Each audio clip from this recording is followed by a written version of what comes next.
Bonjour à tous, chers CAD-workers. Certains d'entre vous vont passer d'ici quelques mois l'examen du brevet professionnel de charpente. Je vais vous présenter ici l'examen 2023, comment je le réalise sur CADWork. Je l'ai fait la même chose pour le 2022. Vous retrouverez cette vidéo sur la chaîne CADWork YouTube. Là ici, on va regarder ensemble l'examen. Comment je fais, comment je dessine avec des raccourcis clavier, des astuces pour aller assez vite, pour pas perdre de temps le jour de l'examen. Euh, on va voir un petit peu comment est présenté l'exercice. Donc là, c'est l'examen officiel que je vous mettrai en lien dessous la vidéo. Alors, il est en 24 heures, comme d'habitude, avec 8 heures d'épure ou de modélisation avec informatique CAO et 16 heures de pratique entre taillage, piquage, levage. Voilà. Vous avez dans cet examen ici, pour ce projet 2023, les pièces 2, 12 et 13 qui sont à réaliser en fiche de taille qu'il faudra imprimer pour pouvoir les tracer le jour J. Et le reste est à tracer sur épure. Alors, on va regarder ensemble l'ensemble du sujet. Voilà, donc c'est un mansard tronqué par un versant. Et vous avez une petite tour ronde aussi tronquée selon le versant A. Alors, il n'y a pas de croche, hein, mais c'est juste des pièces qui sont positionnées sur ce versant. Voilà. Et vous avez ici un petit descriptif de l'ouvrage, comment les pièces et les pans sont inclinées et positionnées. Voilà, ça on verra en détail au fur et à mesure qu'on dessinera comment réaliser cet exercice. Voilà, puis la répartition des sections avec les dimensions et les points. Alors, je vais vous montrer à quoi ça ressemble en 3D dans CADWork. Ici, j'ai tracé le raccord que je vais faire disparaître. Voilà.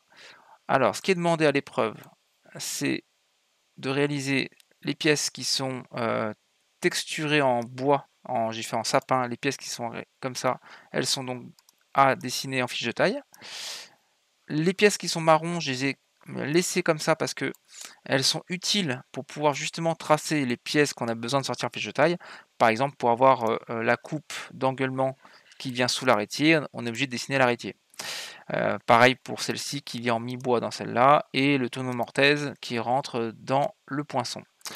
Par contre, les autres pièces grises, on n'en a pas besoin pour l'examen, enfin en tout cas pour CADWork, on les a juste dessinées pour vous présenter la maquette complète à réaliser. Voilà, donc on va commencer à dessiner cela. Je vais prendre un 3D vierge. Alors, j'ai pris un 3D vierge, mais pas tellement n'importe quel 3D. J'ai pris un fichier donc init exprès pour ça. Je vous mettrai donc en lien en dessous de la vidéo le téléchargement en fait des fichiers de réglage, parce que j'ai fait des fichiers un peu particuliers pour pouvoir gagner un petit peu de temps sur la modélisation par exemple des surfaces pour qu'elles aient de la transparence en texture, et aussi pour les fiches de taille. Donc voilà.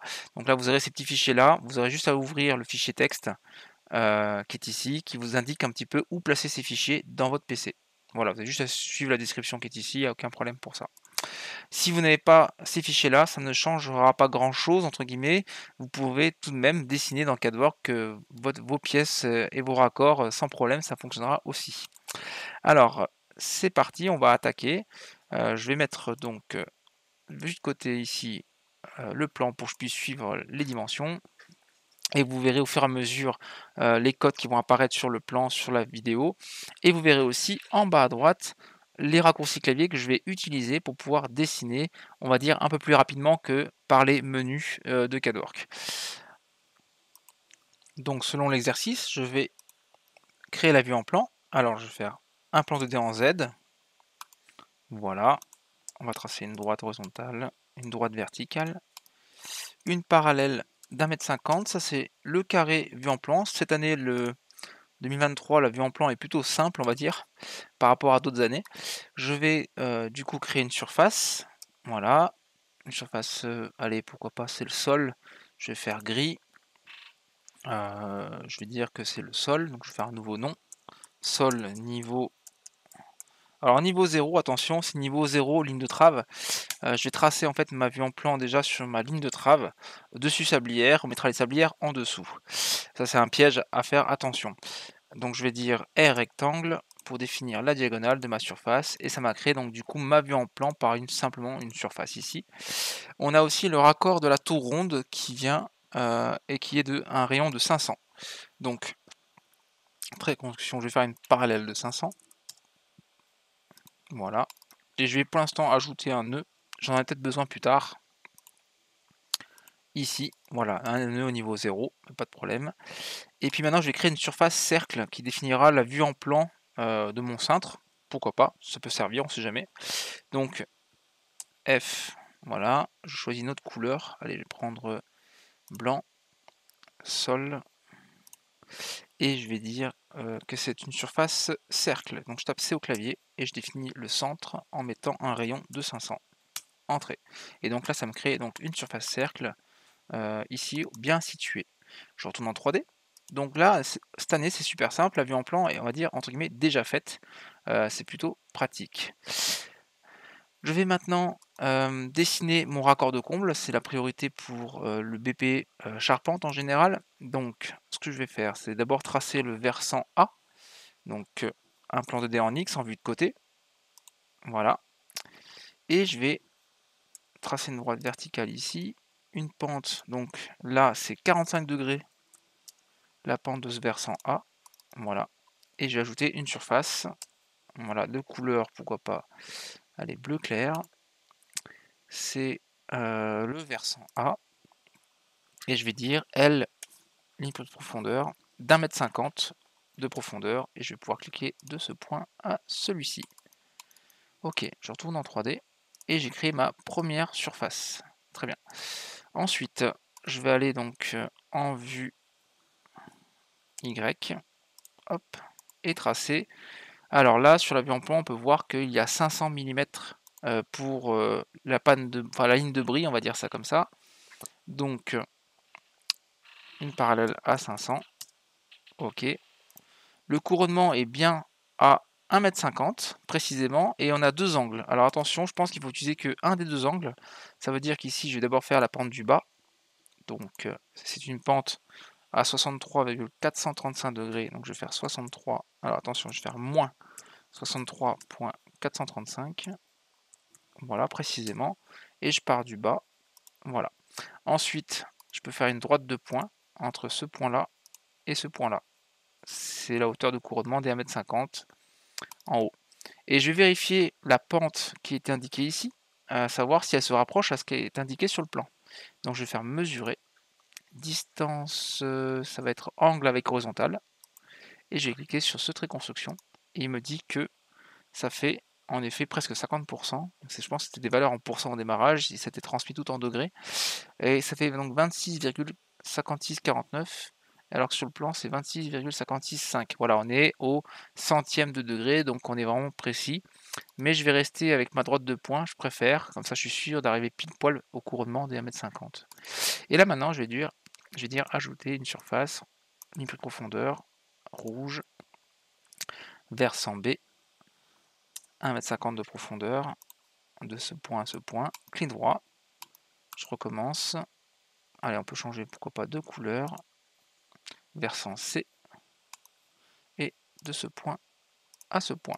Voilà, donc là j'ai dessiné mes trois surfaces en 3D, voilà, en plan 2D mais en 3D, on les voit ici. Et ce qu'on peut faire maintenant, c'est les couper entre elles. Alors c'est plutôt simple, je les sélectionne, voilà, je fais C pour couper contre ce versant, je clique sur cette surface-là que je souhaite couper selon le mansard, C couper contre le versant B, C couper contre le versant C. Voilà, donc là on a déjà dessiné notre raccord de mansard avec des simples surfaces. Et on va, si on le souhaite, dessiner donc la fameuse tour ronde ici, qui est à 1,80 m. Alors moi, ce que j'ai fait un nœud tout à l'heure, il va me servir. Je vais le copier. Donc 6 en Z à 1800. Voilà. Et là, on voit que j'ai mes 1,80 m. Alors ce que je dessine là, la surface tour ronde, en gros, elle n'est pas nécessaire pour l'examen. Ça, c'est pour moi, pour avoir le raccord si besoin. Mais c'est pas réellement nécessaire parce que les pièces qu'on a besoin de dessiner, elles sont ici, du côté du mansard et non pas du côté de la tour ronde. Donc après, c'est à vous de voir. Si vous voulez pas perdre de temps, ne le faites pas. Mais si vous voulez voir comment on fait pour dessiner une tour ronde et comment la tronquer, ben, regardez comment je vais faire. Donc ici, j'ai mon point de couronnement. Je vais faire un plan 2D. Alt Y. Voilà, je vais mettre ici. Voilà, donc là on voit bien ce qui se passe, hein. Je me suis mis pile poil au centre de mon cercle. Et donc ici, trait construction, donc une verticale ici, et une droite de pointe. Et puis tiens, pour information, on va mesurer la pente, parce que je pense que la pente, elle n'était pas au hasard. Mesurer angle avec horizontal, le chemin d'emprunt est à 360%, donc tout a été calculé en pourcent démarrage, et tout a été converti ensuite en degrés. Donc voilà, c'est ça qui s'est passé. Maintenant, comment on fait pour dessiner une tour ronde? Alors, on peut faire comme ça, ajouter un élément révolution. Donc en fait, un élément révolution, c'est une demi-surface, et lui va dessiner la totalité, en fait, enfin ou pas, hein, on choisit l'angle qu'on veut, du volume. Donc élément révolution, donc soit une surface qui existe déjà dans mon plan ou dans mon 3D, ou bien je crée un nouveau contour. Nouveau contour, je choisis ensuite la forme. Alors là, ça va être automatiquement, on va dire, une barre. Ce que je vais faire, c'est que je vais choisir une couleur, par exemple jaune en sapin, c'est pas trop d'importance. Je vais dire que c'est une tour, et je vais définir mon contour par 3 points, 1, 2 et 3. Clic droit, et il me demande de définir l'axe de rotation. Ça c'est important, l'axe de rotation il est simple, c'est l'axe vertical qui est ici, je clique sur le trait. L'angle de rotation, 360 degrés. Oui, ça veut dire est-ce que je veux qu'il fasse tout le tour complet, ou bien je veux qu'il fasse que une moitié, ou un quart, ou un angle précis. Donc moi, la 360 c'est très bien, j'y vais. Et la subdivision, c'était 0 degré. Alors, ce qu'on peut voir, c'est qu'il a créé un volume, ok, mais on voit qu'il est, on va dire, facettisé, un petit peu, parce que dans CADWORK, pour une tour ronde qui se finit, on va dire, en pointe, si j'enlève le nœud, donc ça se finit vraiment en pointe très précis, il ne peut pas faire de lissage vraiment très très lisse. Si je veux faire quelque chose de lisse, en fait, il faut que je fasse un petit troncage de, allez, même pas 1 millimètre à peine, et à ce moment-là, la surface sera lissée, et donc du coup, on n'aurait pas ces facettes qui apparaîtraient. Alors je vous montre en vous expliquant, je vais supprimer ça, voilà, et je vais recommencer, donc Alt Y, donc V pour précédent, et je vais faire une droite X, hop, une parallèle de 1 millimètre pour vous montrer l'exemple, hein, en dessous, voilà, et je vais recommencer mon élément révolution, ajouter élément révolution, nouveau contour, ok, ok, je définis le contour, attention je zoome bien là-haut, et je vais faire en fait mon troncage 1 millimètre en dessous, voilà, ça aurait pu être 1/10 de millimètre, ça fonctionnait aussi. Mais j'ai préféré faire 1 millimètre, clic droit, l'axe de rotation c'est celui-ci, l'angle 360 degrés, le nombre de subdivisions, c'est-à-dire la segmentation 0, et là cette fois-ci ça marche très très bien. Je retourne en 3D, et là on voit que ma surface est bien lisse, il n'y a plus de facettes. Alors ça on peut l'utiliser pour découper la surface et avoir le raccord, donc CW, je découpe, ok, et puis ce volume ici on peut le transformer, donc modifier, donc volume auxiliaire en surface, c'est fait, voilà. Modifier couleur, on va choisir jaune, voilà, et là vous voyez j'ai une surface transparente. J'ai modifié en gros la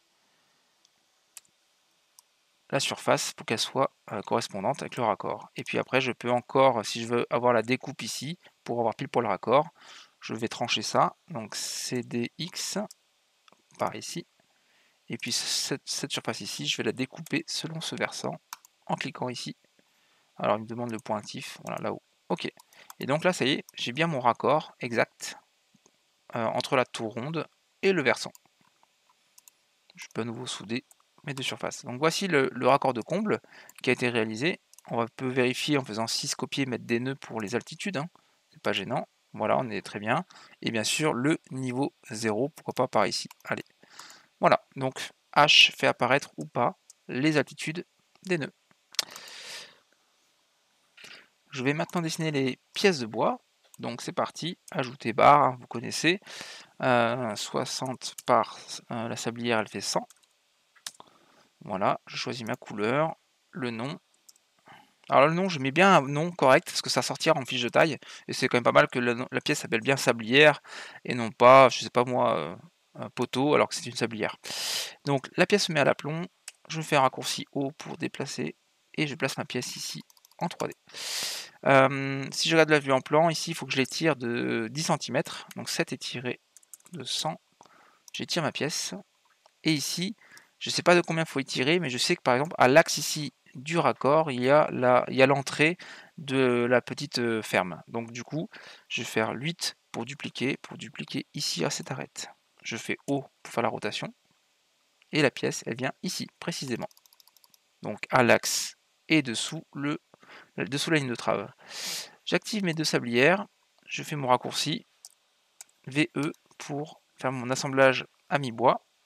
Je vais permuter le mi-bois pour qu'il soit dans le bon sens comme sur le sujet. Et c'est parti, c'est fait. Très bien. Je vais dessiner ma panne de brie qui vient à cet endroit-là, j'en ai besoin. Donc, alors elle fait combien C'est une 6-12 je crois. Ajouter barre, 60 par 120. On choisit la couleur, allez vert. C'est une panne. Je clique ici. Je clique d'abord au raccord ici, elle est à l'arête pile poil de niveau, donc je peux taper X pour définir la direction, et je vais m'arrêter par ici. Donc là je mets ma panne directement en 3D comme ça, et là elle est bonne, très bien. Et maintenant je vais pouvoir dessiner mon poteau, ajouter barre, donc là c'est un 80 par 80. Alors ils ont appelé ça un poinçon, donc on va conserver le nom de poinçon.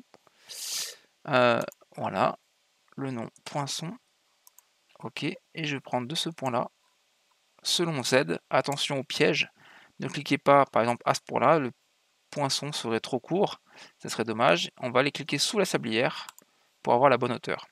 Si vous voyez que vous n'êtes pas bien placé, que vous avez zoomé et que vous avez la molette de la souris qui fait ça, vous pouvez cliquer sur plus et moins du clavier pour zoomer là où il y a votre curseur, donc pour bien voir ce qui se passe. Je valide. Ensuite, ici j'ai une sorte de mi-bois, mais qu'on peut voir sur le plan. Il y a une profondeur précise, c'est-à-dire 20 mm, avec l'entaille mi-bois. Alors pas dans ce sens-là, je peux faire W pour inverser la profondeur pour avoir les 20 mm que à cet endroit-là. Donc là, c'est OK. Pour finir mon poteau, j'ai ici donc normalement un lien. Alors le lien, il est particulier, le lien, c'est un petit piège. Il fait 848 mm de longueur. Donc il faudrait faire soit un théorème de Pythagore pour faire le calcul de longueur du lien. Mais regardez, je vais faire dans CADWORKS sans théorème de Pythagore. Je vais aller dans plan 2D, sur la face ici de ma panne. Et en fait, je vais simplement ajouter une barre. Donc ajouter barre dans CADWORKS en vue de face. Donc c'est un 6-8, 60 par 80. Ok. La couleur, voilà. Je vais le faire en jaune. C'est un lien de panne. Ok. Et en fait, ce que je vais faire, je vais cliquer à partir de ce point-là, par exemple. Ici, je vais donner une direction en X. Et je vais mettre la longueur qui est demandée. 848 mm. Donc 848, c'est la longueur exacte du lien, au plus long, sans les tenons. Donc on voit que je mets mon lien à 848, c'est parfait. Il est de niveau pour l'instant, et je vais cliquer ici pour activer le centre de rotation et faire la rotation avec le raccourci 4 rotation. Je vais mettre un angle à 45 degrés et mon lien qui fait toujours 848 de longueur est bien incliné à 45 degrés, il n'y a plus qu'à le déplacer 5x jusqu'ici. J'ai plus qu'à le sélectionner et le découper selon les faces qu'on a besoin. Voilà. Et mettre un tenon mortaise. Modifier, type extrémité. Je vais rajouter un tenon. Alors je vous invite à faire un tenon de 60-30. Donc celui-là il n'existe pas, mais de mettre de longueur 60 parce que sinon il va être un petit peu trop long. Voilà. Et faites un lasso pour mettre votre tenon. Ok, je retourne en 3D. Le lien est placé correctement. Alors HVA, j'étais en H, donc il s'est mis bien à fleur contre la face de ma panne. Ok. J'ai besoin de mettre ma contrefiche, mais avant cela, il faut que je mette mon arrêté à dévers pour pouvoir placer la contrefiche. Alors pour ça, plan 2D, je vais mettre directement sur la herse du versant B, en cliquant sur versant directement comme ça. Clac, je suis en herse. Là, l'arrêté à dévers fait en section 6-12, à plat donc, ajouter barre, vue de face, 60-120. Pourquoi pas la couleur, on va mettre en marron. C'est un arrêtier. Et on va pouvoir cliquer directement sur cette arête avec la molette de la souris, je déplace et je découpe avec la fonction C. Alors je vais découper dessous la sablière, ça m'aidera pour la suite, ça sera déjà fait. Même si il y a encore de la découpe à faire après. On voit ici les surfaces. Alors là, ça sert à rien de le faire, mais je peux le faire, ça me fait plaisir. C'est-à-dire de découper l'arrêté, sachant que lui, il faudra le faire par l'épure. Mais bon, peu importe. Je vais découper ça ici, découper ça là comme ça, prendre la sablière, CW, et je découpe mon arrêté des verres. Le pied est taillé et découpé.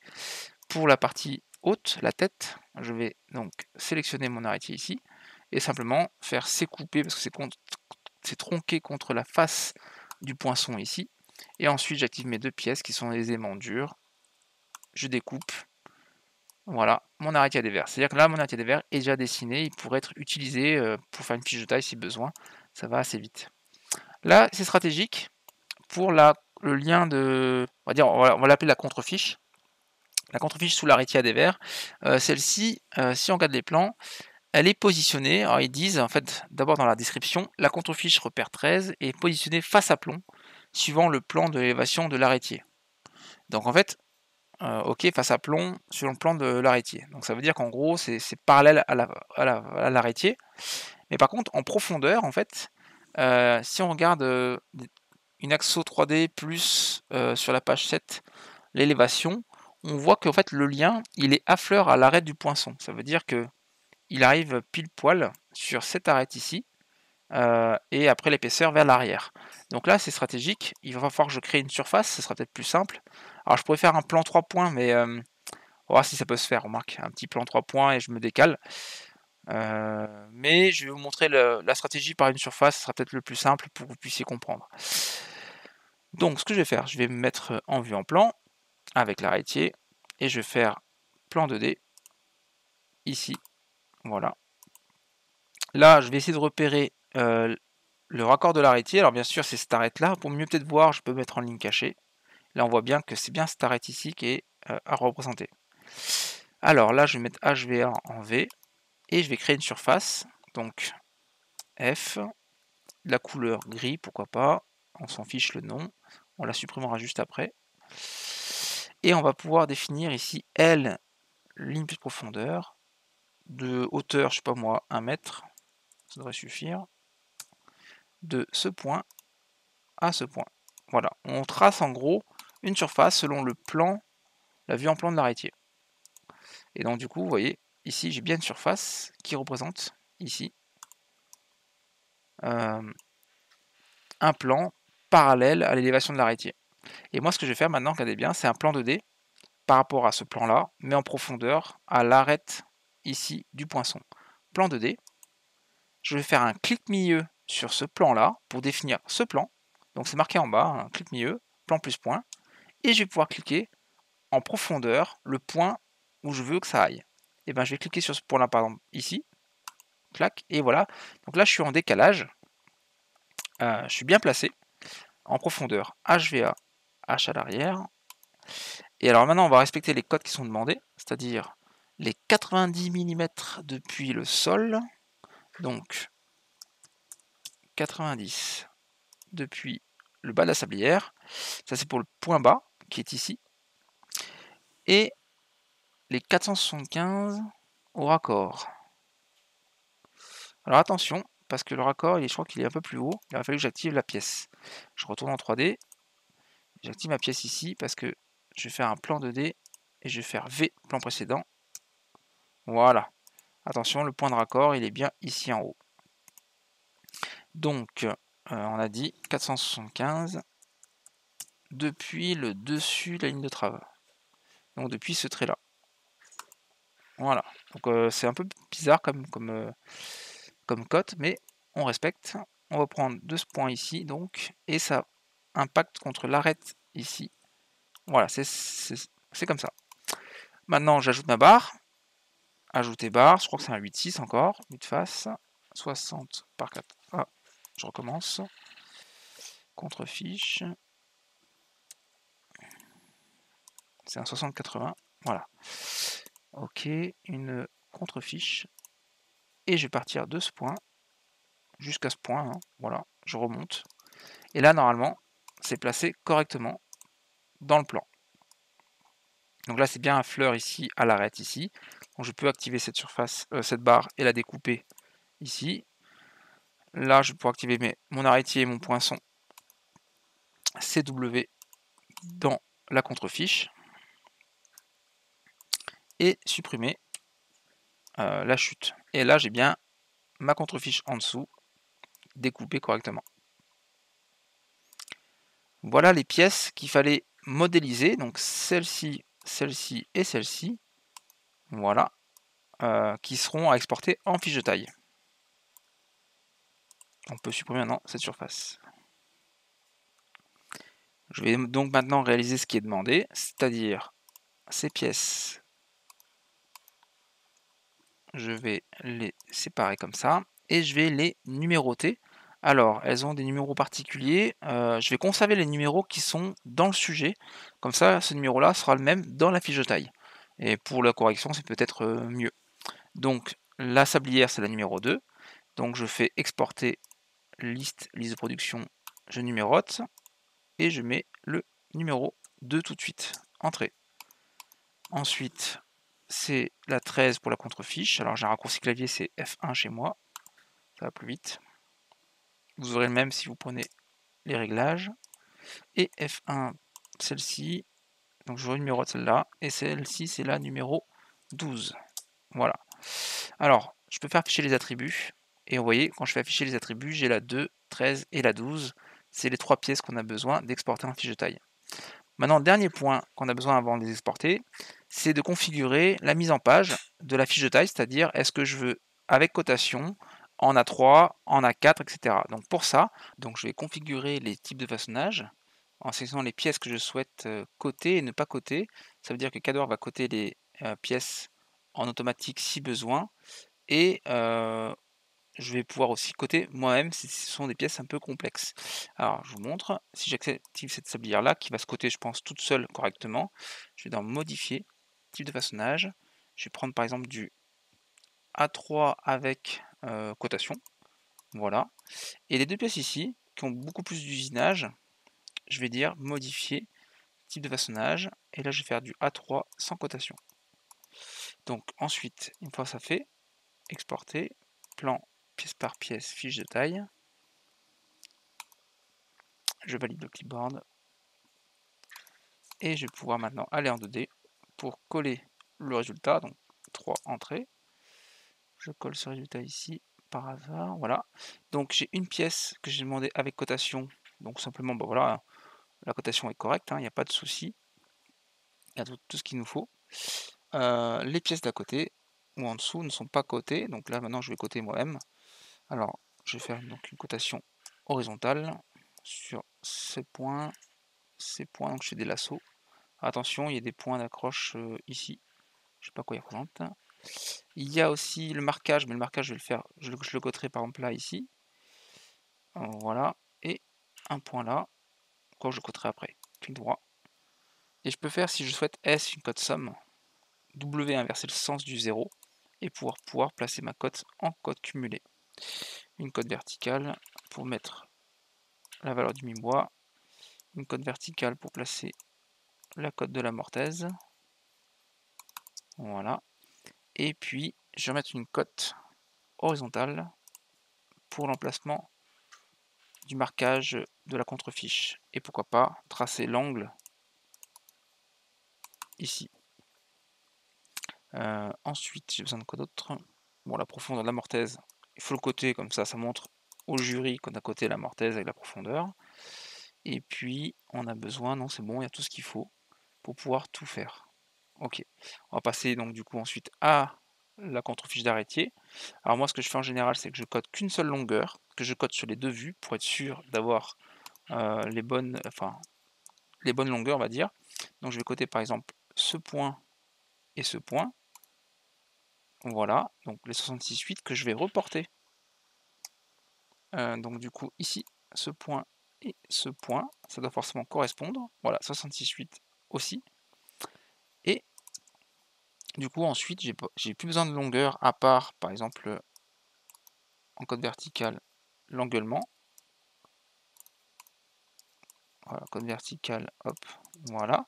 Et après, j'ai besoin que des angles finalement. Donc je vais faire A, des angles, pour tracer tous les angles que j'ai besoin de partout.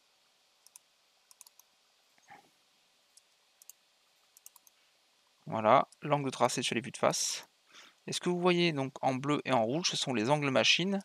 Alors, ça dépend à quelle machine vous travaillez, mais si vous prenez une portative, en fait, ça c'est les angles machine à régler sur la portative, en fait. Et ça va vous permettre de tailler ça, pas à la scie à main, mais à la machine avec les angles. Donc c'est bien l'inclinaison de la lame de scie, et non pas l'inclinaison de l'orientation. Donc voilà, j'ai tracé ce qu'il fallait, et là pour moi la contrefiche ici, elle a ce qu'il faut pour pouvoir être tracée complètement. Et ensuite, bah, c'est tout bon, on a tout ce qu'il faut. On peut après imprimer ces 3 fiches de taille qu'on a besoin d'imprimer pour le jury. Imprimer, on va faire un PDF laser, fichier PDF laser, voilà, export PDF, fiche de taille, vous pouvez marquer votre prénom, voilà, John, enregistrer votre nom et prénom par exemple, selon ce qu'ils vous demandent les jurys, et comme ça vous pouvez mettre sur une clé USB les 3 fiches de taille qui se sont créées, donc les voici en PDF. Voilà, donc première fiche de taille, la deuxième et la troisième. Donc ça c'est ce qui est demandé du coup à l'examen. Je vais continuer par une dernière petite astuce pour pouvoir exporter. Je l'ai fait aussi pour le BP 2022, vous en trouverez beaucoup plus d'utilité sur le BP 2022 avec le raccord de comble. Je vais tracer ici les lignes, c'est-à-dire que je vais tracer plutôt les longueurs de chaque arête. Donc là j'ai un outil qui permet de faire afficher les attributs. Alors je vais dans la configuration en haut, et je vais pouvoir par exemple faire afficher les longueurs des arêtes. Donc si vous n'avez pas cet attribut qui s'affiche, vous pouvez le chercher. Si vous tapez arête avec un E, comme ça, voilà, longueur arête surface ligne, voilà. Vous appliquez ça à tous les exports, par exemple, appliquez OK, et quand vous faites afficher les attributs, vous voyez sur le raccord de comble, voilà, là j'ai toutes les surfaces et toutes les lignes, et on voit ici toutes les longueurs qui s'affichent. Donc je donne un exemple, si je prends cette surface-là, que je fais diviser, que je vais du coup en hertz, plan 2D, clac, voilà, là je suis sur la hertz directement, et je fais un export 2 points, entrée, ou point virgule, pour avoir le cadre. Quand je vais passer ici à l'échelle, je sais pas moi, un vingtième, ça devrait suffire, voilà, 3 entrées, ok, donc au 20e ici j'ai mes longueurs de hertz, avec, enfin mes vraies grandeurs de chaque surface en centimètres avec les millimètres, et ça peut être utile pour pouvoir retravailler ensuite votre épure quand vous avez tracé toutes vos hertz et votre vue en plan, ainsi de suite. Voilà, donc ça c'est après à vous de voir ce que vous pouvez avoir d'utile. Je recommence, hein, je prends une surface ici, voilà, je vais en plan 2D, hop, voilà, je fais 2 points, entrée, je vais ensuite ici, et je colle le résultat de la hertz directement ici. Et si besoin, maintenant après je peux mettre même des cotes parce que j'en ai besoin. Par exemple ici il me faut mes 500, voilà 50 cm, très bien. J'ai besoin d'une diagonale par exemple, donc là je peux faire P. La diagonale par exemple entre, allez moi ce point là et ce point là. Voilà, la diagonale entre ce point et ce point. Comme ça quand je trace sur mon épure, j'ai toutes les valeurs nickel tout de suite. Voilà le principe. J'avais montré aussi pas mal de choses sur la vidéo du BP 2022, donc vous pouvez aussi reprendre cette vidéo là si besoin, elle vous aidera à aller plus loin. Voilà, donc là c'était ce qui était demandé pour le BP 2023 sur informatique. Le reste est tout à réaliser à la main, sur épure et en piquage. Donc bah voilà, bon courage à vous tous. J'espère que cette vidéo vous a plu, et n'hésitez pas à nous faire des petits commentaires en dessous si vous souhaitez en avoir d'autres ou sur des thèmes bien différents. On essaiera de faire ce qu'il faut pour vous. À bientôt.